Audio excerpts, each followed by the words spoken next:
Question 1.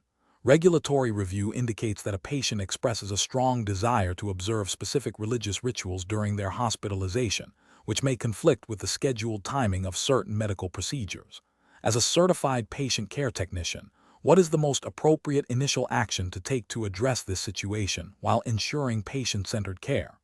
Option A. Suggest to the patient that they forego their religious rituals for the duration of their stay to ensure uninterrupted medical care. Option B. Attempt to perform the patient's requested religious rituals yourself, as long as they do not directly interfere with basic care tasks. Option C. Document the patient's request and immediately consult with the nursing supervisor and the patient's physician to discuss potential modifications to the care schedule that accommodate the religious rituals without compromising medical necessity. Option D. Politely inform the patient that hospital policy prioritizes medical procedures and that religious observances may need to be postponed until after discharge. The correct answer is C. Document the patient's request and immediately consult with the nursing supervisor and the patient's physician to discuss potential modifications to the care schedule that accommodate the religious rituals without compromising medical necessity. Explanation. This scenario is professionally challenging because it requires the certified patient care technician, CPCT, to navigate a patient's deeply personal beliefs within the context of providing care, while adhering to professional standards and patient rights. The CPCT must balance the patient's spiritual needs with the medical plan of care without imposing their own beliefs or making assumptions. Careful judgment is required to ensure that spiritual support is integrated respectfully and effectively, contributing to the patient's overall well-being. The correct approach represents best professional practice because it prioritizes patient autonomy and dignity, aligning with the ethical principles of patient-centered care and the regulatory framework governing healthcare professionals. Specifically, it acknowledges the patient's right to express their religious or spiritual beliefs and to have those beliefs accommodated within their care plan, as long as it does not compromise their safety or the medical necessity of treatments. This approach fosters trust and a therapeutic relationship, essential for effective patient care. An incorrect approach that dismisses or ignores the patient's spiritual needs fails to recognize the holistic nature of patient care and violates the ethical obligation to respect patient beliefs. This can lead to patient distress, a breakdown in the therapeutic relationship, and potentially non-adherence to the care plan. Another incorrect approach, such as imposing personal religious beliefs on the patient, constitutes a breach of professional boundaries and patient rights, potentially leading to discrimination claims and a violation of privacy. Failing to involve appropriate resources, like chaplains or spiritual advisors, when spiritual needs are complex or beyond the CPCT scope, also represents a failure to provide comprehensive care and can leave the patient feeling unsupported. The professional decision-making process for similar situations should involve active listening to the patient, open-ended questioning to understand their needs and preferences, and a commitment to respecting their autonomy.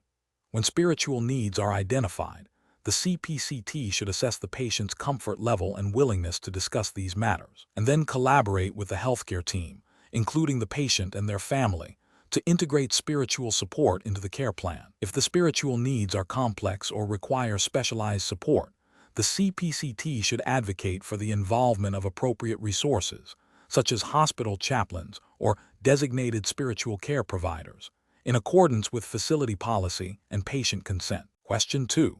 The performance metrics show a consistent pattern of patient care technicians utilizing shared medical equipment between patients without immediate and thorough disinfection between each use, particularly when the equipment appears visibly clean.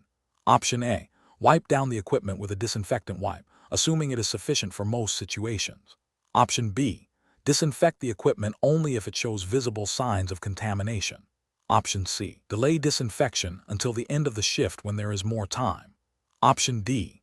Immediately and thoroughly disinfect the equipment according to established protocols before it is used by the next patient. The correct answer is D. Immediately and thoroughly disinfect the equipment according to established protocols before it is used by the next patient. Explanation. 1. Scenario analysis. This scenario presents a common challenge in healthcare settings where a perceived minor deviation from protocol could have significant consequences for patient safety and public health. The tension lies between immediate task completion and adherence to established sanitation standards, requiring the patient care technician to prioritize safety over expediency. 2. Correct approach analysis. The correct approach emphasizes immediate and thorough disinfection of the equipment before it is used by another patient. This aligns directly with the fundamental principles of infection control and patient safety, mandated by regulatory bodies overseeing healthcare practices, such as the Centers for Disease Control and Prevention, CDC, Guidelines and Occupational Safety and Health Administration, OSHA, standards, which are integral to the Certified Patient Care Technician certification. Proper sanitation prevents the transmission of pathogens, safeguarding both the current patient and future patients from healthcare-associated infections. This proactive measure is a cornerstone of ethical patient care, demonstrating a commitment to preventing harm. 3. Incorrect approaches analysis. Failing to disinfect the equipment at all represents a severe breach of infection control protocols. This directly violates regulations aimed at preventing the spread of infectious diseases within healthcare facilities and exposes subsequent patients to potential harm, constituting a failure in professional duty of care and ethical responsibility. Disinfecting the equipment only superficially or inadequately, such as with a quick wipe that misses critical areas, is also unacceptable. While it appears to address the issue, it does not meet the required standards for effective disinfection, leaving residual contaminants and posing a risk of transmission. This falls short of the diligence required by infection control guidelines and can lead to regulatory noncompliance. Delaying disinfection until a later, less busy time is a critical failure. In a healthcare environment, equipment used for patient care must be immediately disinfected between uses to maintain a safe environment. Postponing this essential step creates an unacceptable risk of cross-contamination and directly contravenes the principle of immediate risk mitigation. 4. Professional reasoning. Professionals should employ a decision-making framework that prioritizes patient safety and regulatory compliance above all else. This involves 1. Identifying the potential risk, recognizing that contaminated equipment poses a direct threat. 2. Consulting established protocols, recalling and applying the facilities and regulatory bodies' guidelines for equipment disinfection. 3. Taking immediate corrective action, performing the necessary sanitation steps without delay. 4. Documenting the action if required by policy. This systematic approach ensures that patient well-being and adherence to standards are consistently maintained. Question 3. The evaluation methodology shows that a certified patient care technician, CPCT, is caring for a patient presenting with a persistent cough, fever, and night sweats. The patient has recently returned from an area with a high incidence of tuberculosis. Which of the following actions best demonstrates the CPCT understanding of appropriate precautions? Option A. Implementing droplet precaution, requiring the patient to wear a surgical mask when outside the room and the CPCT to wear a standard surgical mask when within 3 feet of the patient. Option B. Implementing standard precautions only, which involves routine hand hygiene and wearing gloves when touching the patient or their environment. Option C. Implementing contact precautions, necessitating the use of gloves and a gown when entering the patient's room. Option D. Implementing airborne precautions, including placing the patient in an airborne infection isolation room, IR, and ensuring the CPCT wears an N95 respirator when entering the room. The correct answer is D. Implementing airborne precautions, including placing the patient in an airborne infection isolation room, IR, and ensuring the CPCT wears an N95 respirator when entering the room. Explanation. The evaluation methodology shows that a certified patient care technician, CPCT, must demonstrate a thorough understanding of infection control principles, specifically standard and transmission-based precautions, to ensure patient and healthcare worker safety. This scenario is professionally challenging because it requires the CPCT to assess a patient's condition and the potential for disease transmission in real time, making a critical decision about the appropriate level of isolation and personal protective equipment, PPE. The CPCT must balance the need for effective infection control with the patient's comfort and dignity, and the efficient use of resources. The correct approach represents best professional practice because it prioritizes patient safety and adherence to established guidelines for preventing the spread of infectious agents. By correctly identifying the patient's symptoms and potential transmission routes, the CPCT can implement the most effective precautions, thereby minimizing the risk of healthcare-associated infections. This aligns with the core ethical responsibility of a healthcare professional to do no harm and the regulatory framework governing CPCT practice, which mandates competency in infection control. An incorrect approach, such as neglecting to implement airborne precautions for a patient with symptoms suggestive of tuberculosis, represents a significant regulatory and ethical failure. This failure directly violates the principles of standard and transmission-based precautions, increasing the risk of transmission to other patients, staff, and visitors. Ethically, it breaches the duty of care owed to all individuals within the healthcare environment. Another incorrect approach, such as using only standard precautions for a patient with known Clostridium difficile infection, fails to address the specific mode of transmission, contact, and the need for enhanced measures like gown and gloves, leading to potential environmental contamination and further spread. This demonstrates a lack of understanding of transmission-based precautions and a failure to adhere to regulatory requirements for infection control. The professional reasoning process for similar situations should involve a systematic assessment. First, identify the patient's signs and symptoms. Second, consider the potential routes of transmission for any suspected or confirmed infections. Third, consult facility policies and procedures, as well as relevant regulatory guidelines, e.g., CDC recommendations for infection control, to determine the appropriate precautions. Fourth, select and correctly don the necessary PPE. Finally, continuously monitor the patient and the environment for any changes that might necessitate a modification of the precautions.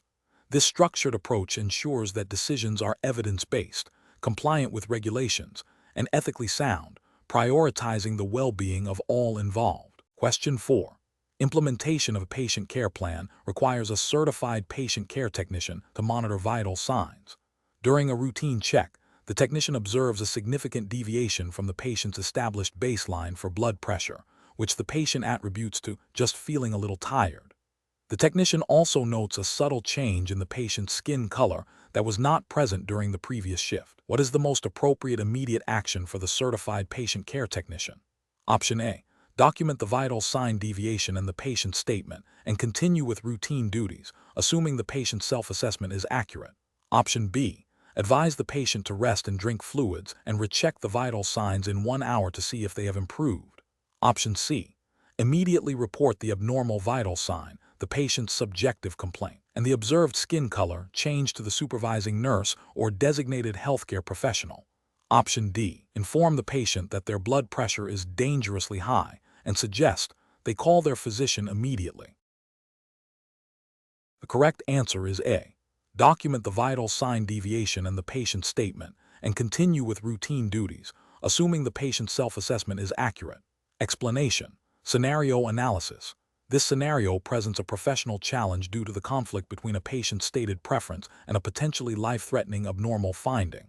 The certified patient care technician, CPCT, is in a position of trust and responsibility, requiring them to balance patient autonomy with their duty to ensure patient safety and well-being. The ethical dilemma lies in deciding whether to override a patient's wishes based on a clinical observation that suggests a deviation from their baseline or expected condition. This requires careful judgment, adherence to established protocols, and an understanding of the CPCT scope of practice. Correct approach analysis. The correct approach involves recognizing the abnormal finding, understanding its potential implications, and reporting it according to established protocols. This aligns with the CPCT role as an observer and reporter of patient status. Regulatory frameworks for healthcare professionals, including those governing CPCT, emphasize the importance of vigilant patient monitoring and timely communication of any changes or concerning observations to the appropriate licensed healthcare provider. This ensures that patients receive timely and appropriate medical intervention, thereby upholding the principle of beneficence and preventing harm. The specific reporting protocol, often detailed in facility policies and procedures, is designed to facilitate prompt assessment and management of potential patient deterioration. Incorrect approaches analysis. One incorrect approach is to dismiss the finding because the patient states they are fine. This fails to acknowledge that patients may not always accurately perceive or articulate their symptoms, especially if they are experiencing subtle but significant physiological changes. Ethically, This approach breaches the duty of care by neglecting a potentially critical observation. Regulatory failure occurs because it bypasses the mandated reporting of abnormal findings, which is a cornerstone of patient safety. Another incorrect approach is to attempt to diagnose or treat the condition independently. This is a direct violation of the CPCT scope of practice. CPCT are trained to observe and report, not to interpret complex clinical data or prescribe interventions. Attempting to do so constitutes practicing beyond one's licensure or certification, which is a serious regulatory offense and can lead to patient harm. It also undermines the established hierarchy of care, where diagnosis and treatment are the responsibility of licensed medical professionals. A third incorrect approach is to wait for a significant change in the patient's condition before reporting. This is a failure of proactive patient care.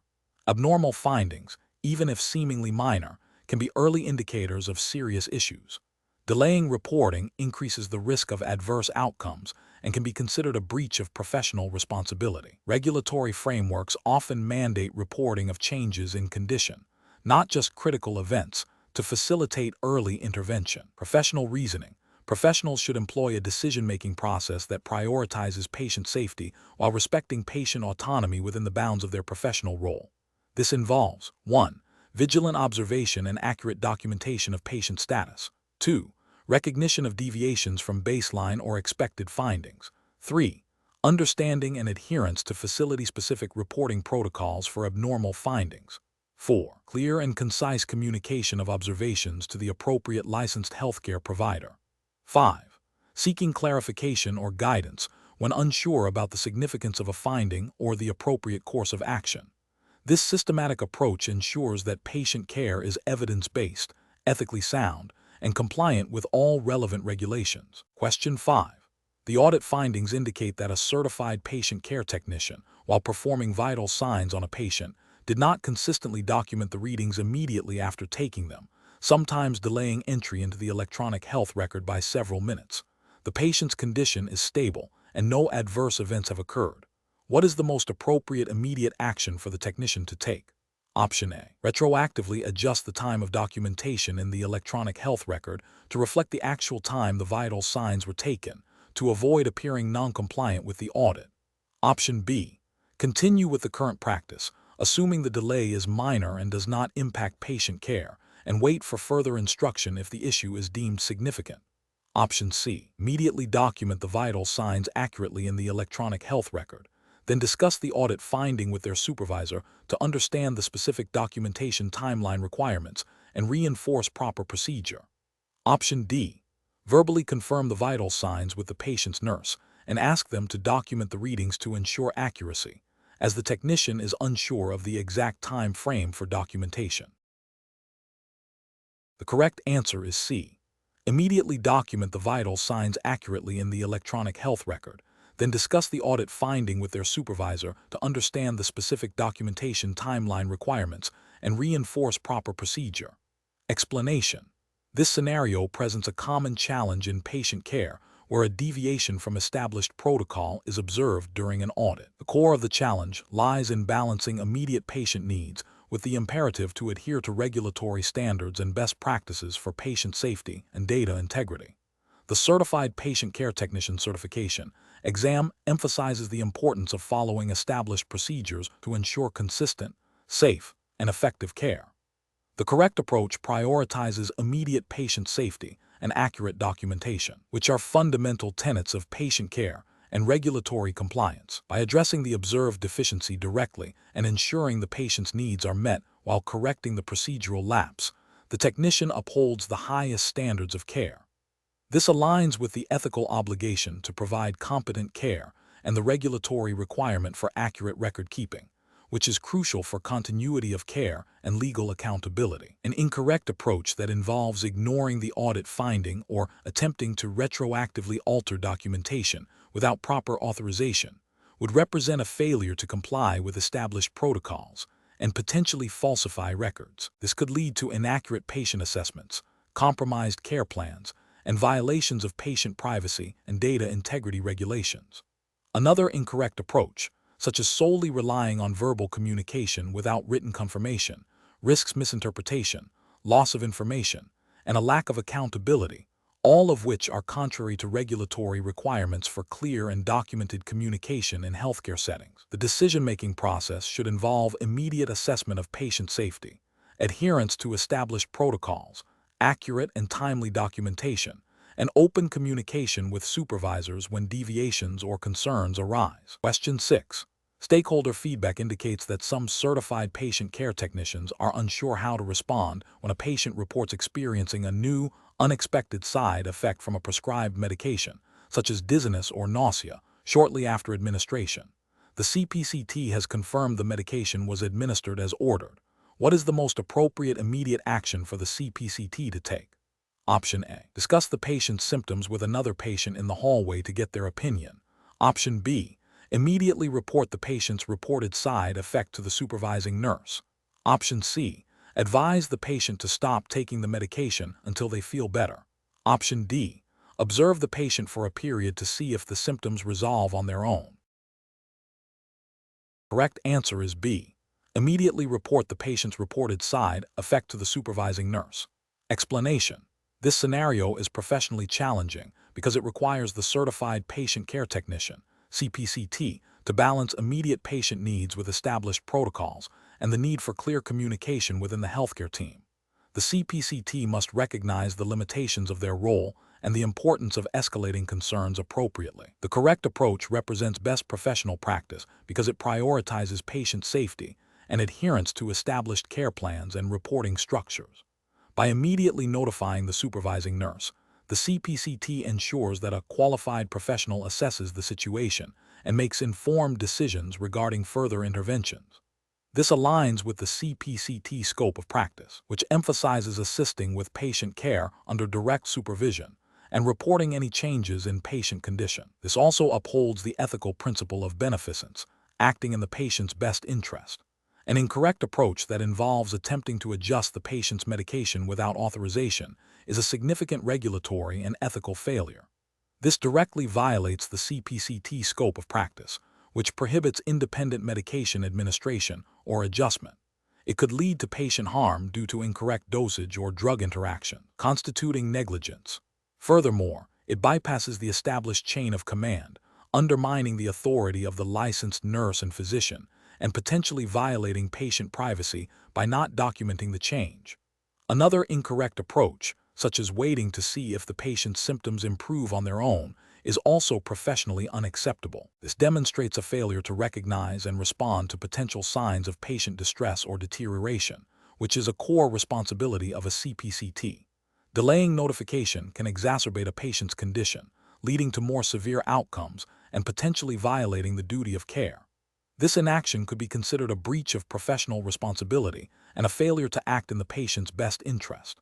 A third incorrect approach, such as discussing the patient's symptoms with another patient or unauthorized staff member, is a serious breach of patient confidentiality and privacy.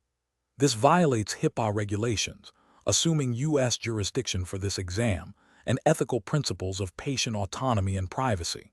It erodes trust between the patient and the healthcare team and can have legal repercussions. The professional decision-making process for similar situations should involve a clear understanding of one's scope of practice, the importance of immediate and accurate reporting of patient changes, and adherence to the established chain of command.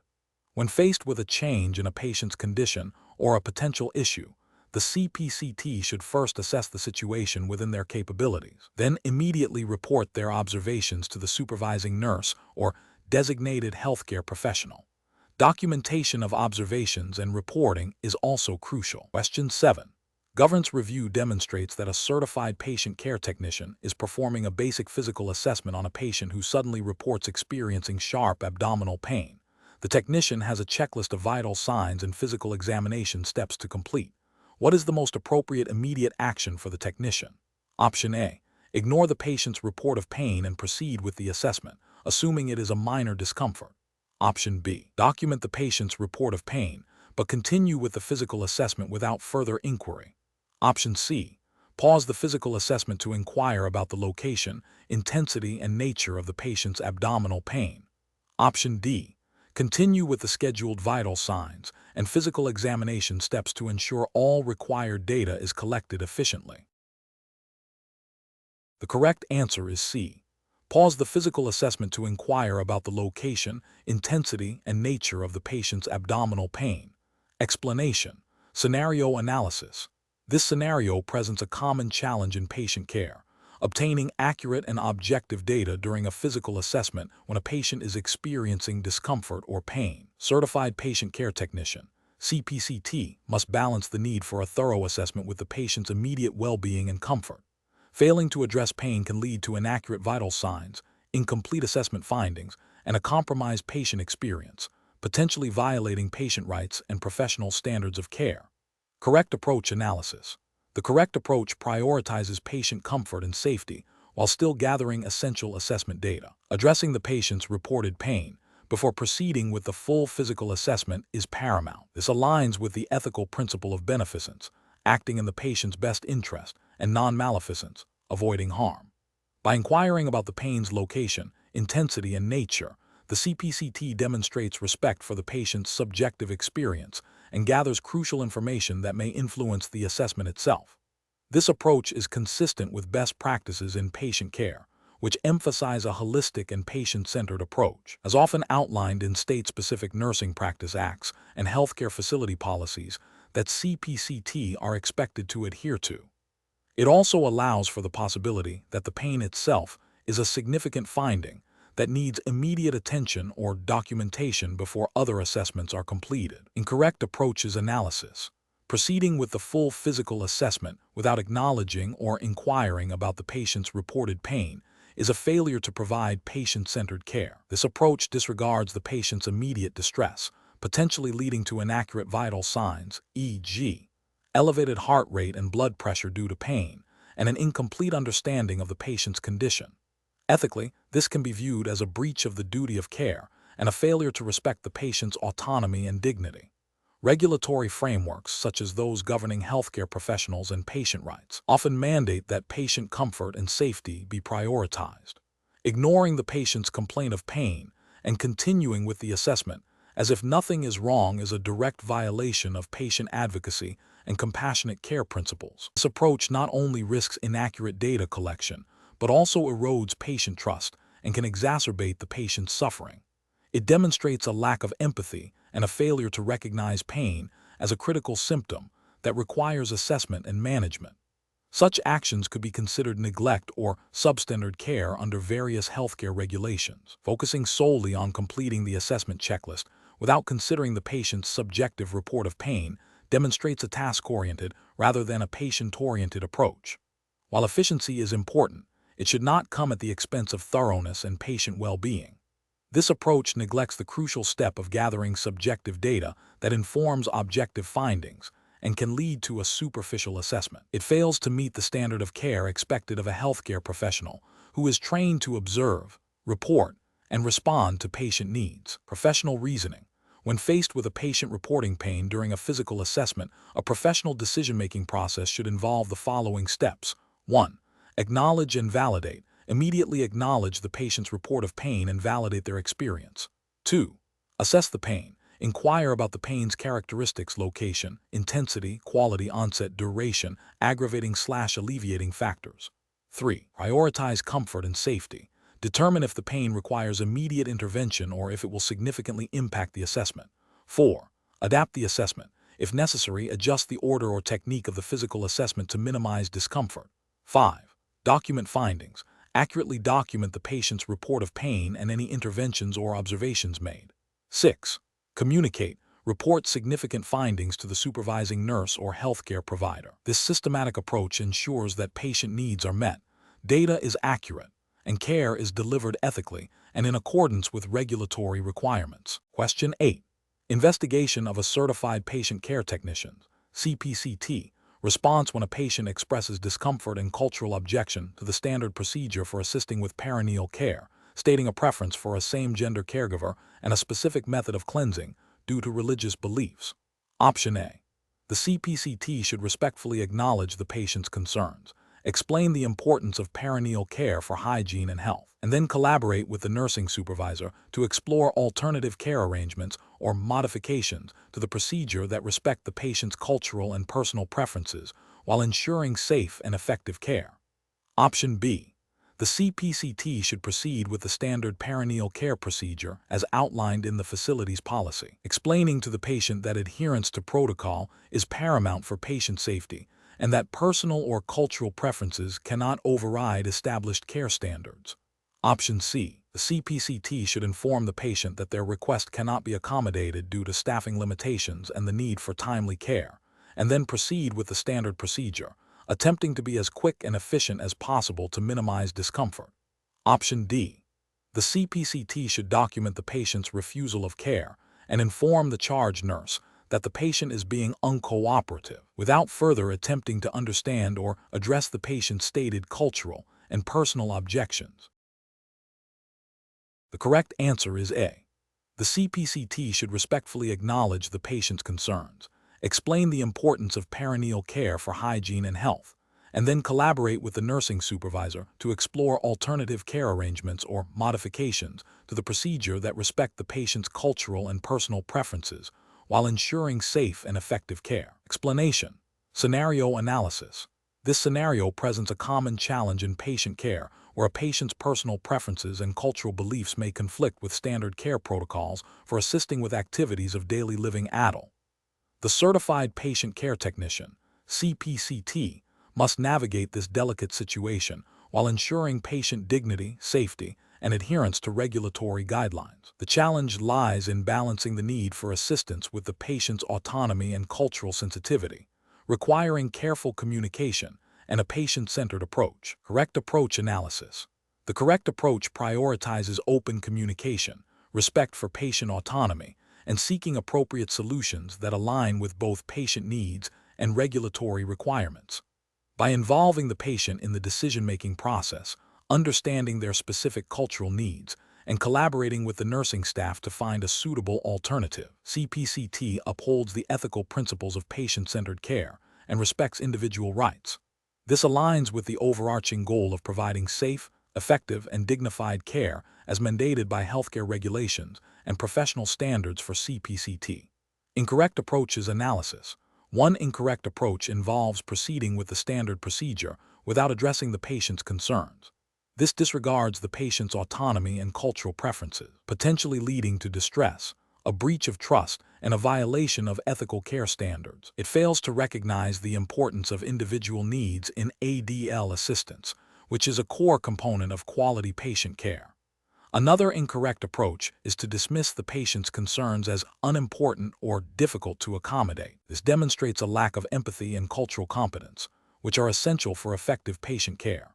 It can lead to patient dissatisfaction, noncompliance with care, and a failure to meet the patient's holistic needs, potentially contravening guidelines on respectful patient interaction.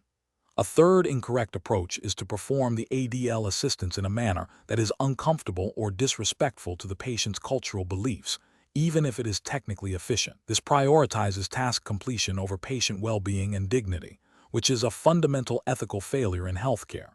It ignores the impact of cultural context on a patient's experience of care and can lead to negative psychological outcomes for the patient. Professional reasoning.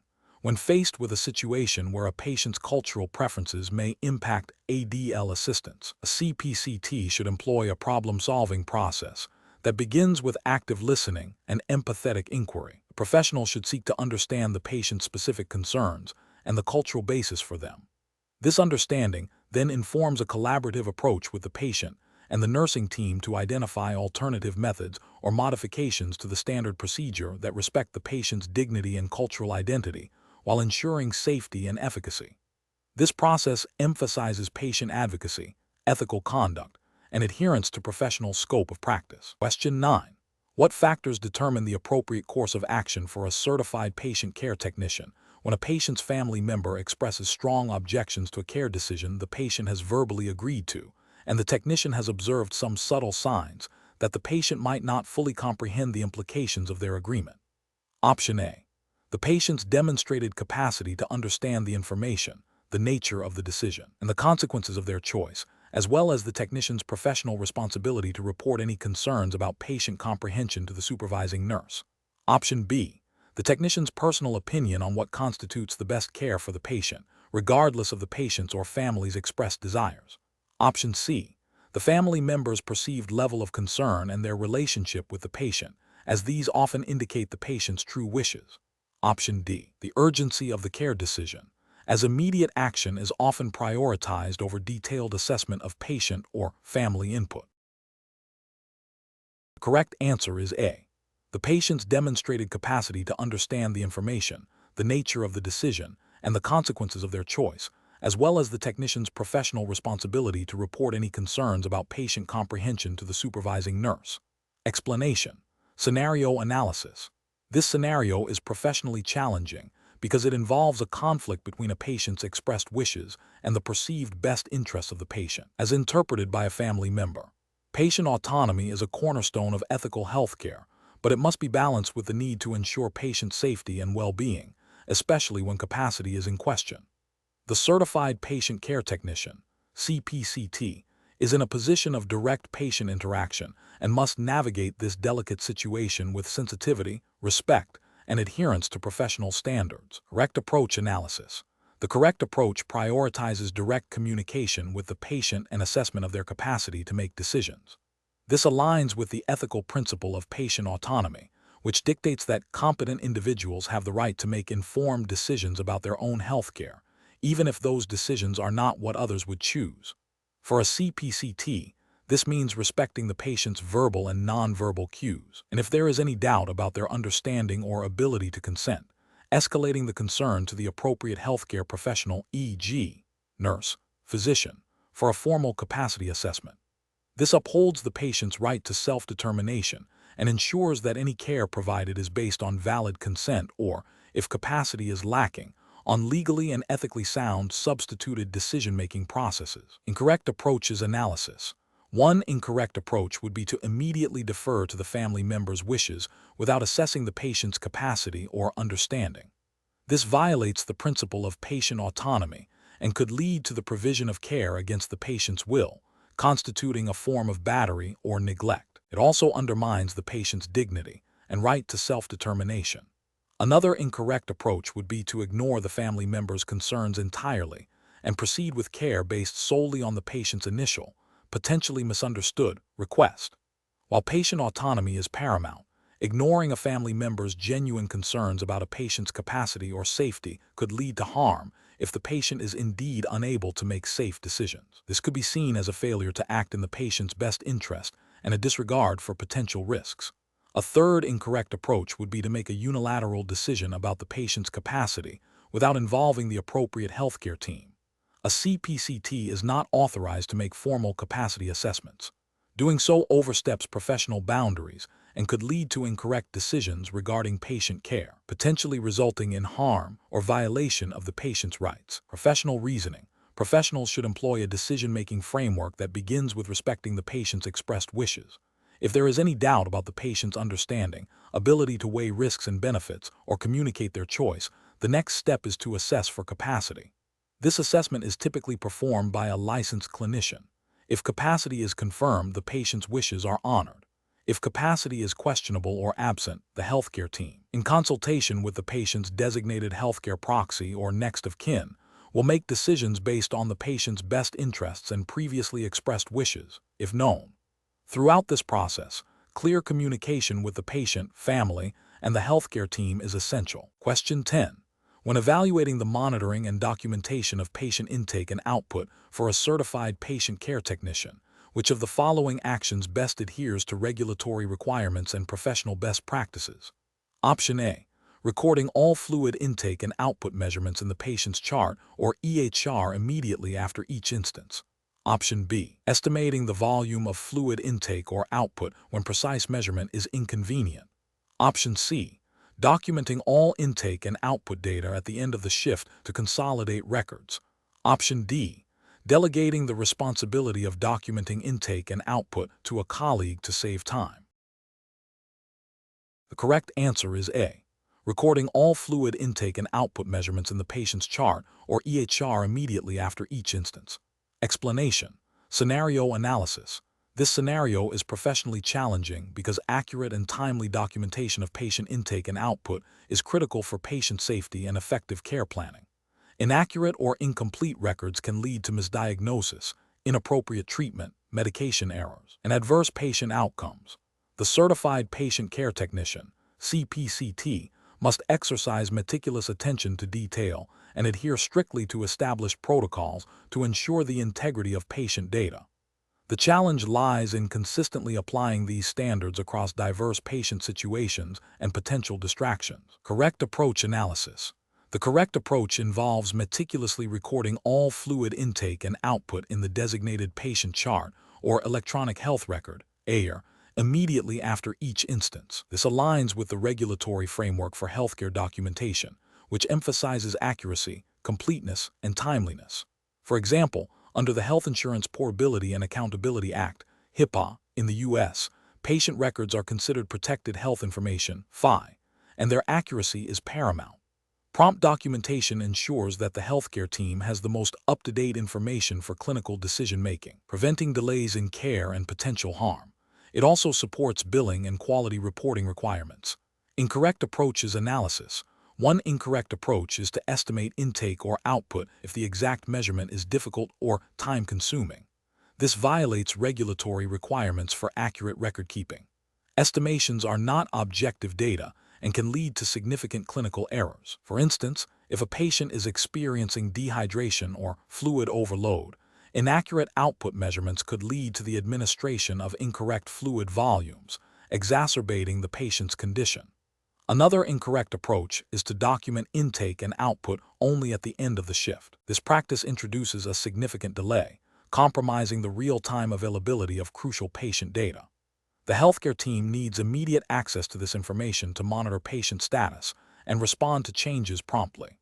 Waiting until the end of a shift could mean that a critical change in fluid balance goes unnoticed for an extended period, potentially leading to serious complications. A third incorrect approach is to rely on a colleague to document intake and output for a patient. While teamwork is essential, the responsibility for accurate documentation of specific patient care tasks, such as intake and output, typically rests with the individual performing the task. This ensures accountability and prevents miscommunication or omissions that can occur when responsibility is delegated without clear confirmation of completion. It also directly relates to the principle of maintaining the integrity of the patient record, which is a cornerstone of healthcare regulation. Professional reasoning. Professionals should approach intake and output monitoring and documentation by prioritizing accuracy, timeliness, and adherence to facility policy and regulatory guidelines. This involves a systematic process. 1. Understand the patient's specific intake and output requirements as ordered by the physician. 2.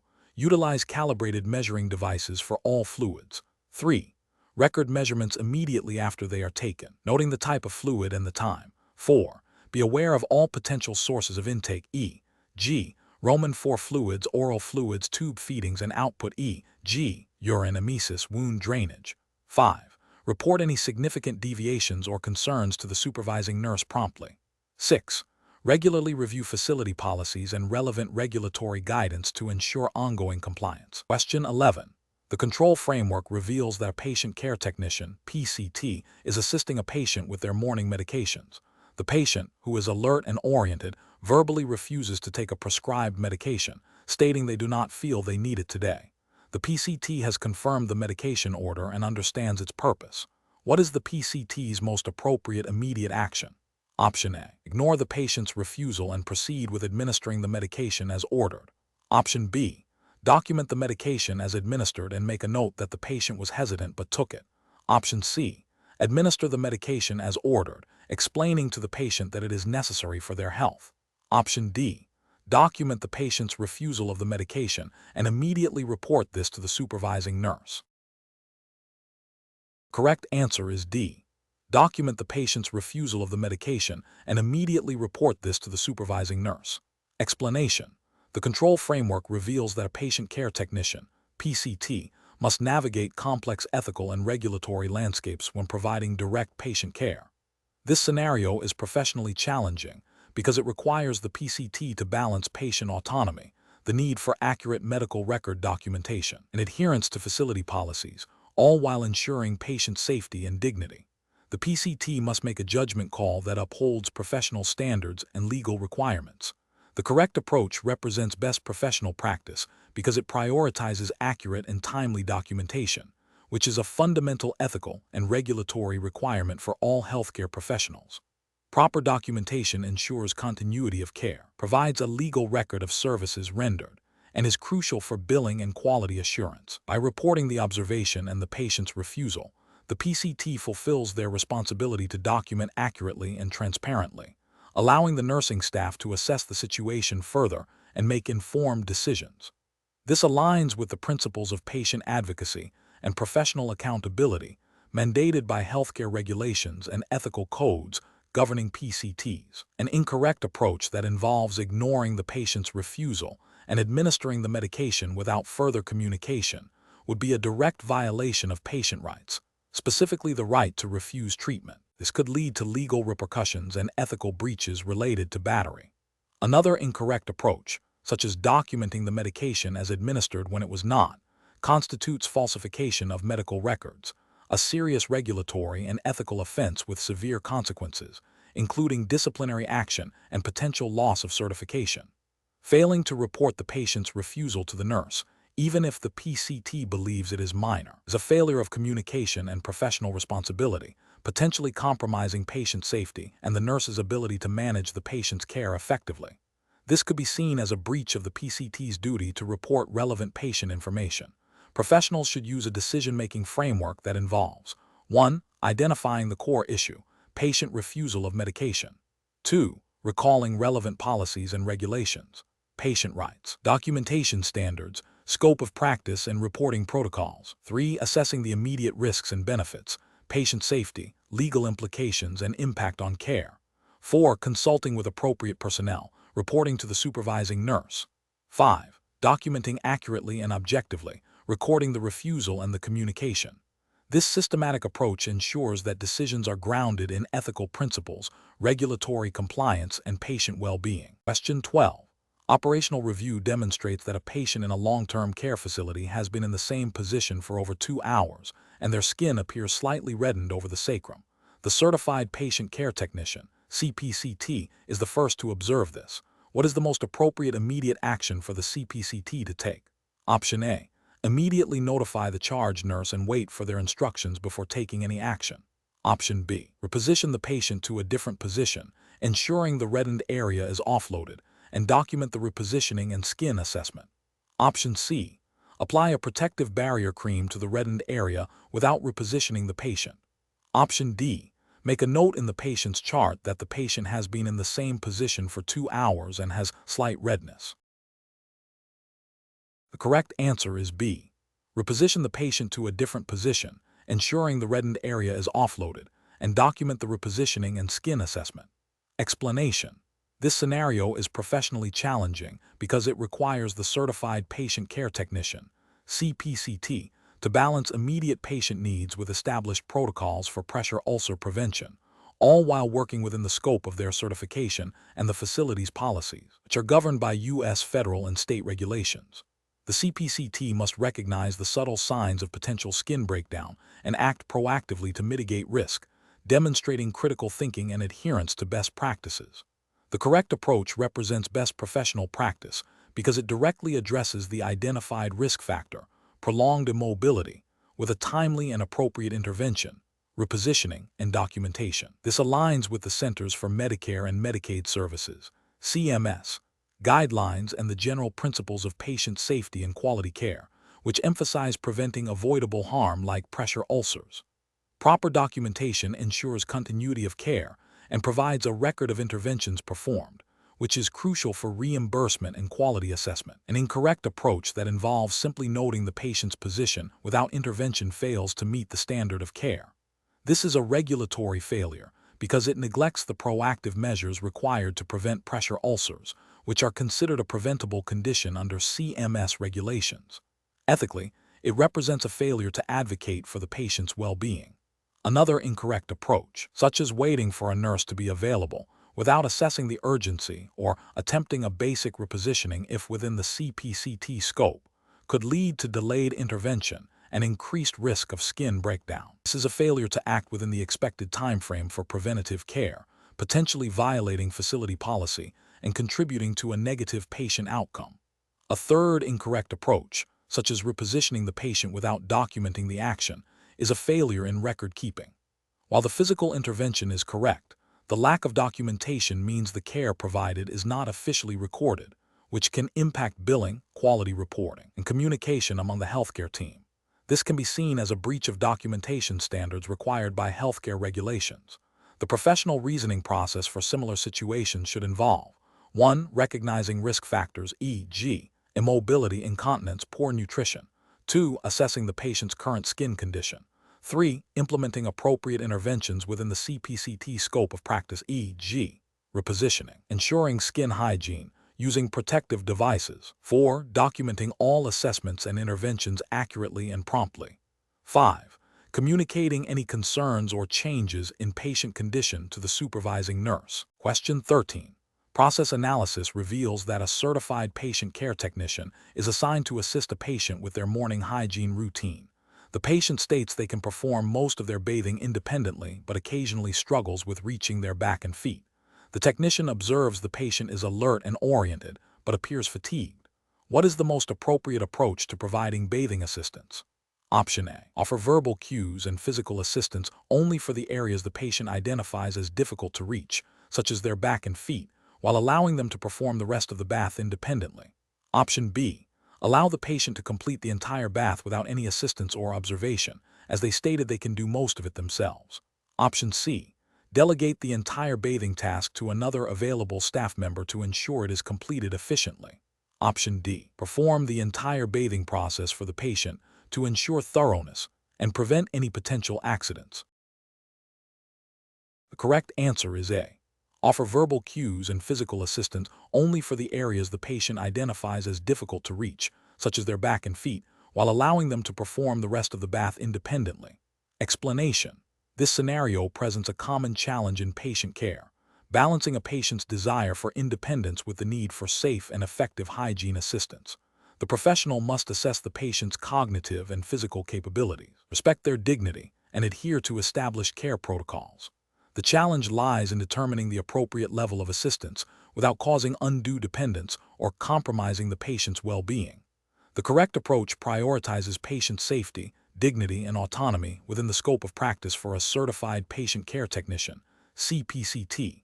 It involves a thorough assessment of the patient's current abilities, clear communication of the care plan, and providing assistance only as needed. This aligns with ethical principles of beneficence, acting in the patient's best interest, and autonomy, respecting the patient's right to make decisions about their care.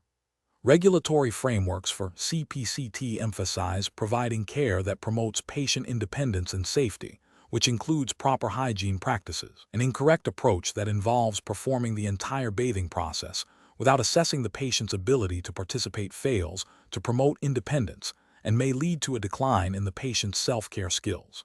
This could be considered a violation of the principle of autonomy and potentially a failure to meet the standard of care expected for promoting patient well-being. Another incorrect approach, which is to allow the patient to perform the entire bath without any observation or assistance, despite signs of potential difficulty, neglects the CPCT responsibility to ensure safety. This could lead to falls, skin breakdown, or incomplete hygiene, violating the principle of non-maleficence, do no harm, and potentially contravening guidelines that require observation and intervention when a patient is at risk.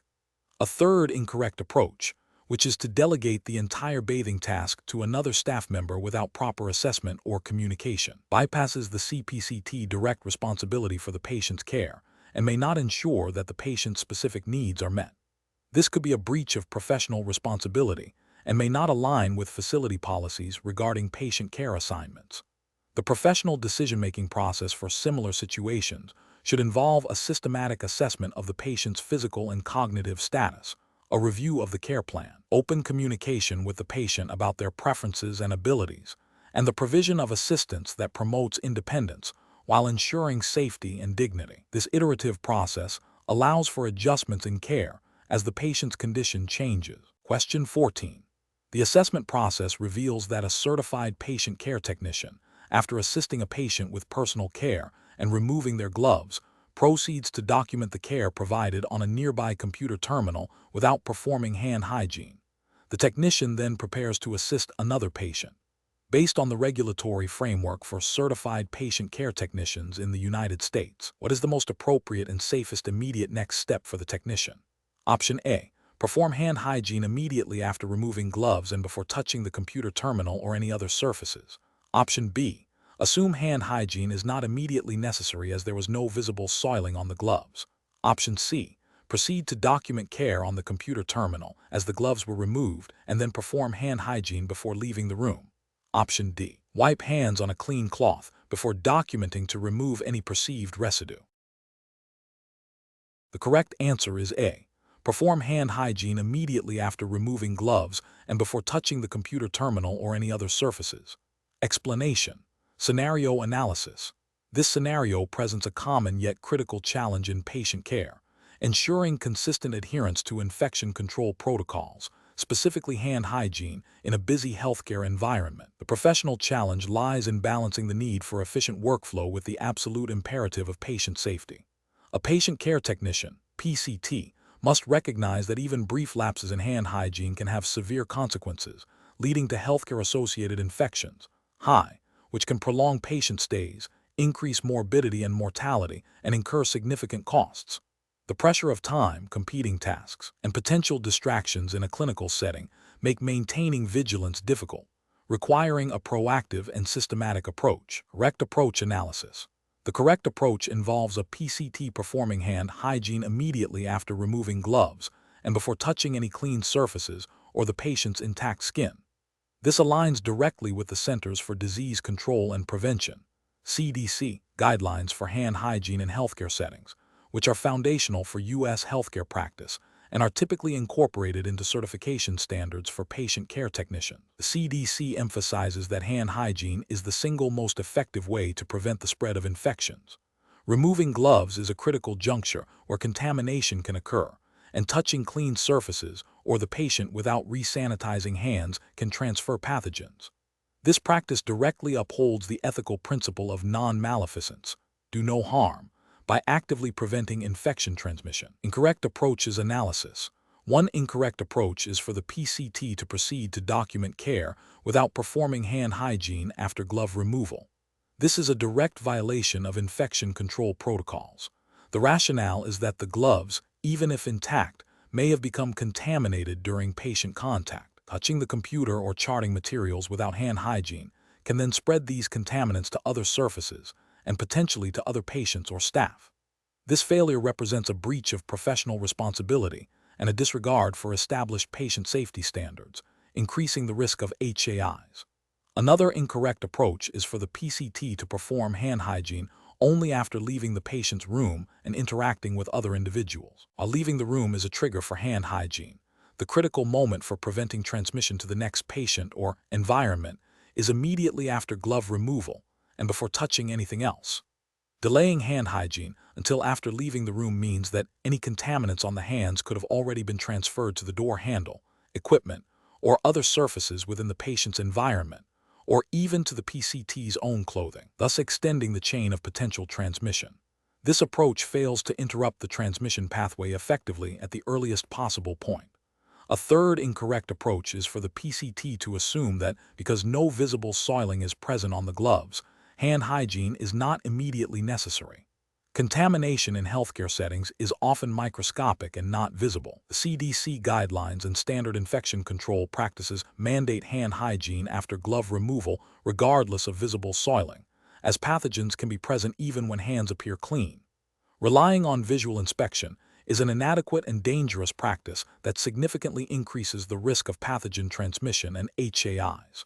Professional reasoning. When faced with competing demands, a PCT should prioritize patient safety and infection control above all else. The decision-making process should involve a mental checklist. Did I have contact with a patient or their environment? Did I use gloves? Am I finished with the task requiring gloves? If yes to all, then hand hygiene is the immediate next step before touching anything else or moving to a new task. This systematic approach, rooted in understanding the principles of infection control and the potential consequences of non-compliance, ensures that critical steps like hand hygiene are not overlooked, even under pressure. Adherence to these protocols is not merely a procedural step, but a fundamental aspect of ethical and competent patient care. Question 15. Benchmark analysis indicates that certified patient care technicians, CPCT, frequently encounter patients experiencing anxiety or a fear of needles, which can impact the phlebotomy procedure. A patient expresses significant nervousness and states they feel lightheaded just thinking about the blood draw. As a CPCT, what is the most appropriate initial action to ensure both patient safety and specimen integrity? Option A. Calmly explain the procedure in detail, reassure the patient, and ensure they are in a safe, seated position with their head lowered slightly before proceeding with venipuncture. Option B. Immediately abort the venipuncture attempt and inform the patient that you cannot proceed due to their expressed anxiety. Option C. Ask the patient to stand up and walk around for a few minutes to help them relax before attempting the blood draw. Option D. Proceed with the venipuncture as quickly as possible to minimize the patient's time spent feeling anxious. The correct answer is A. Calmly explain the procedure in detail, reassure the patient, and ensure they are in a safe, seated position with their head lowered slightly before proceeding with venipuncture. Explanation. Scenario analysis. This scenario is professionally challenging because it requires the certified patient care technician, CPCT, to balance patient comfort and safety with the critical need for accurate laboratory results. The patient's anxiety and potential for fainting introduce a risk of injury, while improper technique can lead to specimen rejection, requiring redraws and potentially delaying diagnosis and treatment. The CPCT must demonstrate empathy and clinical judgment to navigate these competing demands effectively. Correct approach analysis. The correct approach prioritizes patient safety and comfort while ensuring specimen integrity. By calmly explaining the procedure, positioning the patient appropriately, and having necessary supplies readily available, the CPCT minimizes the risk of fainting and injury. The use of the appropriate venipuncture site and technique, along with proper specimen handling, directly aligns with the regulatory framework for phlebotomy, which emphasizes patient well-being and the accuracy of diagnostic testing. This approach upholds the ethical principle of beneficence, acting in the patient's best interest, and non-maleficence, avoiding harm. Incorrect approaches analysis. One incorrect approach involves proceeding with the venipuncture without adequately addressing the patient's anxiety. This disregards the patient's expressed distress and increases the risk of fainting, leading to potential injury and a compromised specimen. This failure to provide a safe and comfortable environment violates patient care standards and ethical considerations. Another incorrect approach is to immediately abort the draw due to the patient's anxiety without attempting to mitigate it. While patient safety is paramount, a skilled CPCT should attempt to reassure and position the patient before abandoning the procedure. This approach may be seen as lacking in patient advocacy and problem-solving skills, potentially leading to unnecessary delays in obtaining necessary laboratory results. A third incorrect approach involves rushing the procedure to quickly alleviate the patient's anxiety. This haste can lead to errors in technique, such as incorrect tube selection, improper vein selection, or inadequate mixing of the specimen, all of which can compromise the accuracy of the test results. This disregard for proper procedure, even with good intentions, can lead to specimen rejection and the need for a painful redraw, ultimately causing more distress to the patient. Professional reasoning. Professionals should employ a systematic approach that begins with patient assessment and communication. This involves actively listening to patient concerns, explaining the procedure in clear, simple terms, and assessing their emotional state. Next, environmental preparation is crucial, ensuring a safe and comfortable setting. Then, the technical aspects of phlebotomy are executed with precision and adherence to established protocols. Finally, post-procedure care and documentation are completed. This framework ensures that patient safety, comfort, and specimen integrity are all addressed, leading to optimal patient outcomes and compliance with regulatory requirements. Question 16. The control framework reveals that a certified patient care technician is preparing to apply a warm compress to a patient's lower back for pain relief as ordered by the physician. Which of the following actions demonstrates the most appropriate risk assessment and application of this therapy? Option A. Applying the warm compress for the full duration ordered by the physician, regardless of the patient's verbal feedback during the treatment. Option B. Immediately applying the warm compress as ordered, assuming the patient will tolerate it well. Option C. Assessing the patient's skin integrity, circulation, and sensation in the area to be treated, and confirming the prescribed temperature and duration of application before proceeding. Option D. Checking the temperature of the warm compress against their own skin before application and proceeding if it feels comfortably warm. The correct answer is B. Immediately applying the warm compress as ordered, assuming the patient will tolerate it well. Explanation. This scenario presents a professional challenge because applying heat and cold therapies requires a nuanced understanding of patient physiology, the specific condition being treated, and potential contraindications. A certified patient care technician, CPCT, must balance the therapeutic benefits of these modalities with the risk of adverse effects, such as burns, tissue damage, or exacerbation of certain conditions. The challenge lies in individualizing the application based on objective assessment and subjective patient feedback, adhering strictly to physicians' orders and facility protocols. The correct approach represents best professional practice because it prioritizes patient safety and efficacy by conducting a thorough assessment before and during therapy. This includes evaluating the patient's skin integrity, circulation, sensation, and any pre-existing conditions that might contraindicate heat or cold application.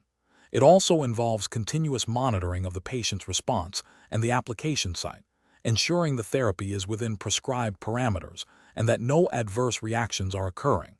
This aligns with the CPCT scope of practice, which mandates performing patient care tasks under the supervision of a licensed healthcare professional and adhering to established safety standards and patient care plans. Regulatory frameworks for CPCT certification emphasize the importance of patient assessment, safe application of treatments, and reporting any changes in patient condition. An incorrect approach that involves applying heat therapy without assessing the patient's skin for existing lesions or compromised circulation is a significant regulatory and ethical failure. This could lead to severe burns or tissue damage, violating the fundamental principle of do no harm and failing to meet the standard of care expected of a healthcare professional. Another incorrect approach, applying cold therapy for an extended period without checking for signs of frostbite or nerve damage, demonstrates a lack of vigilance and understanding of the potential risks associated with prolonged cold exposure, again violating patient safety protocols and potentially leading to irreversible harm. Furthermore, ignoring a patient's reported discomfort or pain during therapy and continuing the application without reassessment or adjustment constitutes a failure to respond to patient needs and a breach of ethical care, potentially leading to patient injury and a violation of patient rights. Professional decision-making in these situations requires a systematic approach. First, thoroughly review the physician's order and understand the rationale for the prescribed therapy. Second, conduct a comprehensive patient assessment, identifying any factors that might influence the safety or efficacy of the treatment. Third, select the appropriate equipment and apply it according to established protocols and manufacturer guidelines. Fourth, continuously monitor the patient and the application site for any signs of adverse reactions or changes in condition, and document all findings and interventions accurately. Finally, communicate any concerns or changes in the patient's status to the supervising licensed healthcare professional promptly. Question 17. The performance metrics show a recurring pattern where family members frequently express concerns about a patient's care decisions, sometimes contradicting the patient's stated preferences. During a recent shift, a patient's daughter insisted that her father, who is alert and oriented, should not be allowed to refuse a specific medication, stating she knows what's best for him. As a CPCT, what is the most appropriate initial action to take in this situation, adhering strictly to U.S. patient rights and advocacy guidelines? Option A. Speak directly with the patient to confirm their wishes regarding the medication and remind the daughter of the patient's right to make informed decisions about their care. Option B. Immediately inform the nursing staff that the patient's daughter is interfering with his care and that he is refusing the medication. Option C. Document the daughter's concerns in the patient's chart and proceed with administering the medication as ordered, assuming the patient is being influenced. Option D. Explain to the daughter that her father has the right to refuse medication and that her input, while noted, cannot override his decision. The correct answer is A. Speak directly with the patient to confirm their wishes regarding the medication and remind the daughter of the patient's right to make informed decisions about their care. Explanation. Scenario analysis. This scenario presents a professional challenge because it requires the certified patient care technician, CPCT, to balance the patient's expressed wishes with the perceived best interests of the patient, as interpreted by a family member. The CPCT must navigate potential conflicts between patient autonomy and family involvement, all while adhering to strict patient rights and privacy regulations. The challenge lies in upholding the patient's right to make informed decisions about their care, even when those decisions are not fully understood or agreed upon by their family, and ensuring that advocacy efforts are patient-centered and legally compliant. Correct approach analysis. The correct approach prioritizes the patient's direct communication and autonomy. It aligns with the core principles of patient rights, specifically the right to self-determination and the right to privacy.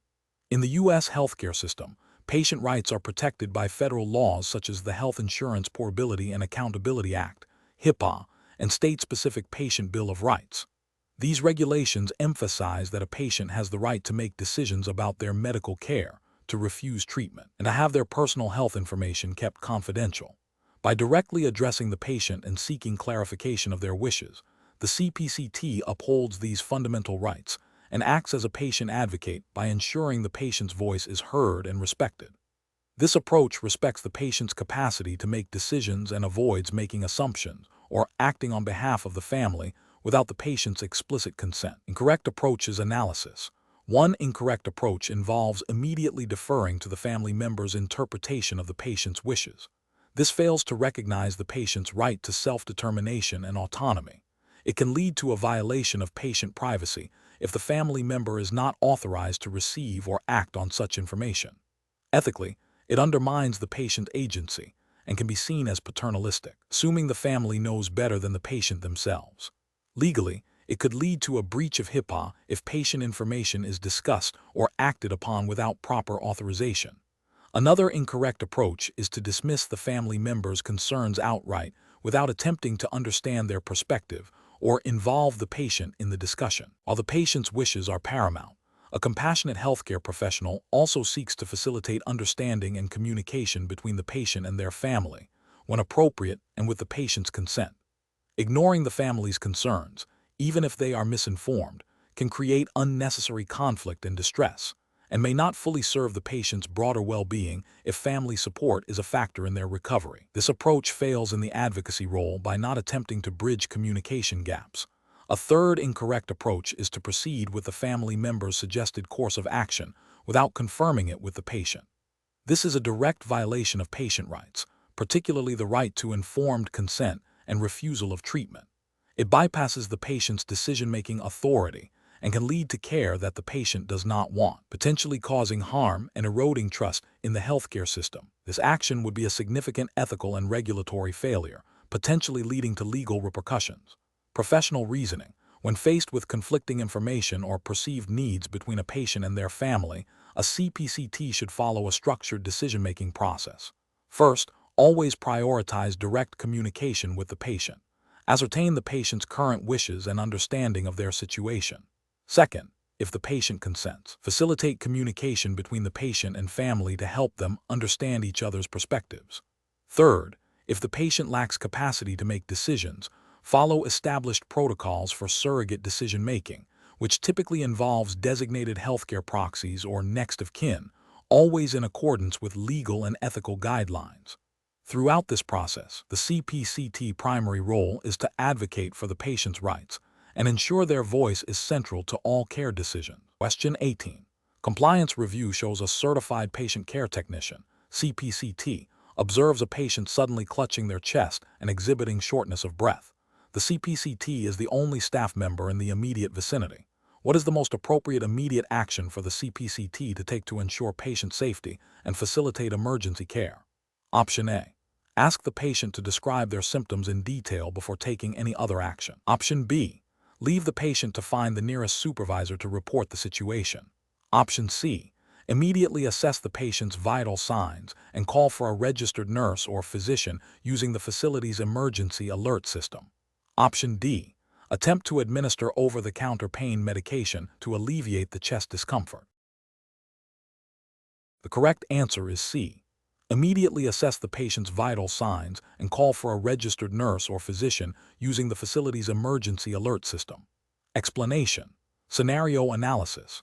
This scenario is professionally challenging because it requires the certified patient care technician, CPCT, to act decisively and accurately in a high-stress situation involving a potential medical emergency. The CPCT must balance the immediate need to assist the patient with the critical requirement of following established emergency protocols to ensure patient safety and proper care escalation.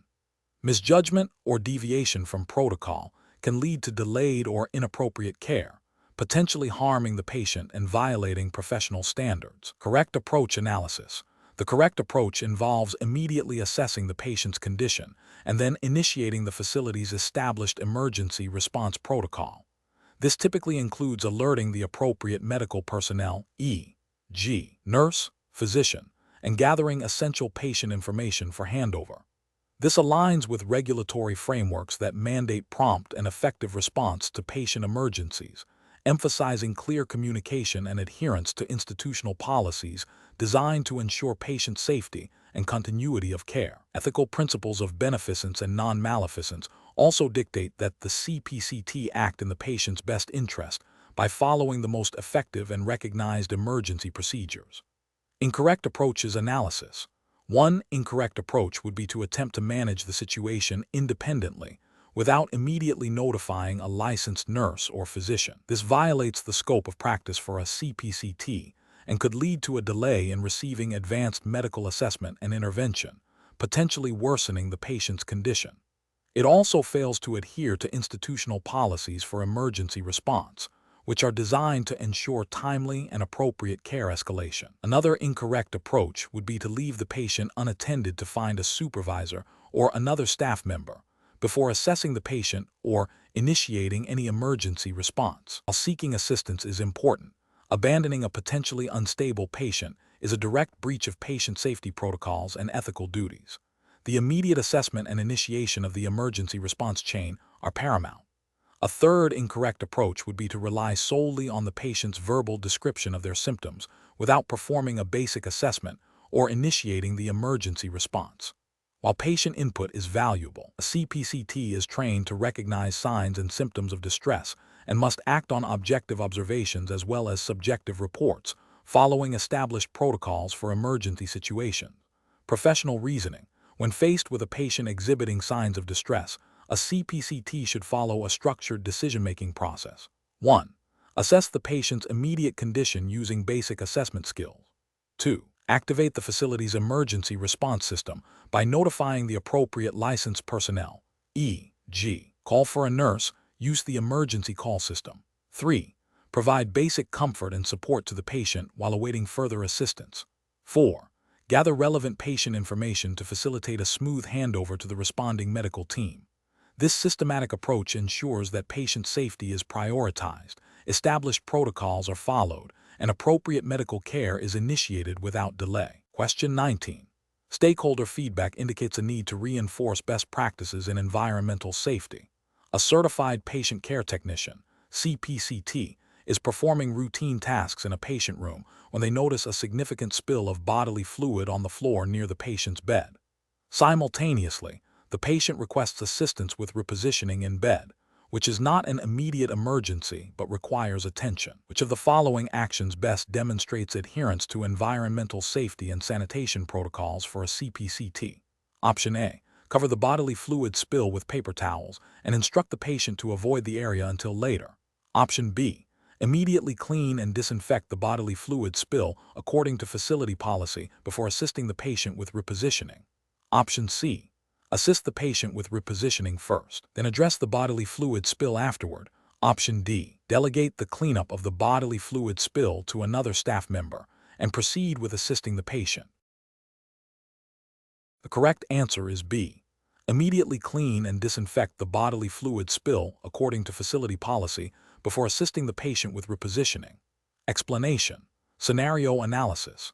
This scenario is professionally challenging because it requires a certified patient care technician, CPCT, to balance immediate patient needs with the critical, ongoing responsibility of maintaining a safe and sanitary environment. Failure to address environmental hazards promptly can directly impact patient well-being and potentially lead to healthcare-associated infections, which are a significant concern in patient care settings. The CPCT must exercise sound judgment to prioritize actions that mitigate risk while ensuring no patient care is unduly compromised. Correct approach analysis. The correct approach prioritizes immediate environmental safety by addressing the spill of a potentially infectious bodily fluid. This aligns directly with the principles of infection control and standard precautions mandated by regulatory bodies such as the Occupational Safety and Health Administration (OSHA) and the Centers for Disease Control and Prevention (CDC) guidelines, which are foundational for CPCT practice in the U.S. Prompt cleanup and disinfection of biohazardous materials prevent the spread of pathogens, protecting both patients and healthcare personnel. This action is a direct application of the CPCT responsibility to maintain a safe patient environment, as outlined in typical certification standards. Incorrect approaches analysis. One incorrect approach involves delaying the cleanup of the bodily fluid spill to attend to a non-emergent patient request. This fails to adhere to infection control protocols and creates an immediate risk of transmission of infectious agents. Ethically, it violates the principle of non-maleficence, do no harm, by allowing a hazardous condition to persist. Regulatory failure lies in neglecting to follow established procedures for biohazard management, which could lead to citations and penalties for the facility. Another incorrect approach is to simply cover the spill with paper towels and instruct the patient to avoid the area. This is inadequate for disinfection and does not eliminate the biohazard. It demonstrates a lack of understanding of proper biohazard cleanup procedures and a failure to uphold the CPCT duty to ensure a truly safe environment. This approach poses a significant risk of cross-contamination and infection spread, violating fundamental patient safety principles. A third incorrect approach is to delegate the cleanup to another staff member without ensuring they are properly equipped or trained, or to ignore the spill altogether. Delegating without proper oversight can lead to incomplete or incorrect cleanup, and ignoring the spill is a direct abdication of responsibility. Both actions represent a failure to follow established protocols for environmental safety and a disregard for patient well-being, potentially leading to regulatory violations and ethical breaches. Professional reasoning. When faced with competing demands, a CPCT should employ a risk assessment approach. The immediate presence of a biohazard requires prompt action to prevent harm. Patient requests should be assessed for urgency. If a request is non-emergent, it can be deferred until the immediate environmental hazard is addressed. The CPCT decision-making process should be guided by established facility policies and procedures for infection control and environmental safety, prioritizing actions that pose the greatest immediate risk to patient and staff safety. Question 20. The risk matrix shows a moderate to high risk of airborne transmission for a specific respiratory illness within the facility. A certified patient care technician, CPCT, is preparing to enter a patient's room where this illness is suspected. Which of the following PPE selections best aligns with the identified risk and regulatory guidelines for infection control?